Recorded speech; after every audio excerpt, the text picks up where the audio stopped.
ध्यान से देखो, इस महिला का मुंह ढका हुआ है, शरीर बंधा हुआ है, वह हिल नहीं सकती। किसी ने स्विच दबाया, उसके सिर में कुछ इंजेक्ट किया गया लगता है। दर्द भरे संघर्ष के बाद वह बेहोश हो गई। जब वह फिर से जागी, उसने खुद को एक अजनबी माहौल में पाया। उसके हाथ बंधे हुए थे और चेहरे पर ढका हुआ कपड़ा बहुत टाइट था, जिसे वह हटा नहीं पा रही थी। वह अपनी आंखों के सामने सब कुछ देखकर विश्वास नहीं कर पा रही थी और सामने के लोहे के दरवाजे को देख रही थी। चाहे कितनी भी ताकत लगा लो, लोहे का दरवाजा जरा भी नहीं। उसने ऊपर देखा, खुद को एक बाहर निकलने का रास्ता तलाशने के लिए सोचा। एक चक्कर लगाने के बाद कोई रास्ता नहीं मिला। उसे महसूस हुआ कि उसके पीछे कोई है। मुड़कर देखा तो एक आदमी और एक महिला थे। उनका पहनावा उसके जैसा ही था। उसने गलती से सोचा कि वे उसे नुकसान पहुंचाएंगे। डर के मारे वो पीछे हट गया। अगले ही पल महिला लोहे की रेलिंग से टकराई और एक आवाज आई। वह चौंक गया। ये क्या हो रहा है? बड़ा काला सामने की ओर इशारा करता है। ये एक लाख वोल्ट का उच्च वोल्टेज बॉक्स है जो लोहे की दीवार से मजबूती से जुड़ा हुआ है। वह बड़े काले को ध्यान से देखता है। उसके गले पर कुछ चमक रहा है। वह अपने लहराते हुए बाल हटाकर छूता है। क्या यह चमकने वाली तितली है?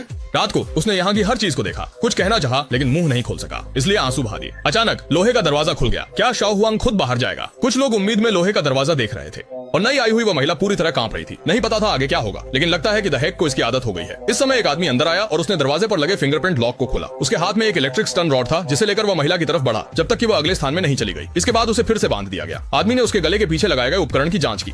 ये सुनिश्चित करने के बाद कि सब कुछ सही है, बटन को दोबारा चालू किया। महिला कुछ देर संघर्ष करती रही। उसके मन में अपने अतीत की सभी घटनाएं तैरने लगीं और आदमी बगल में खड़ा होकर स्कैन की गई तस्वीरें देख रहा था। जब तक बटन बंद नहीं हुआ, उसकी पीड़ा कुछ कम नहीं हुई। फिर उसके हाथ टेप से बांध दिए गए और जाने से पहले उसने मेज से प्लायर ले ली और फिर से इस अंधेरे नम गंदी जगह पर लौट आई। महिला का नाम दामी है। वह ग्रामीण क्षेत्र से है और बाहर काम करके उसने अपनी माँ की सर्जरी के लिए पैसा बचाया। इस समय ऐसा लगा जैसे दरवाजे के बाहर कुछ हलचल हुई हो। वह चुपचाप आगे बढ़ा, देखने की कोशिश करते हुए। अचानक एक काले कपड़े वाला व्यक्ति बाहर आ गया।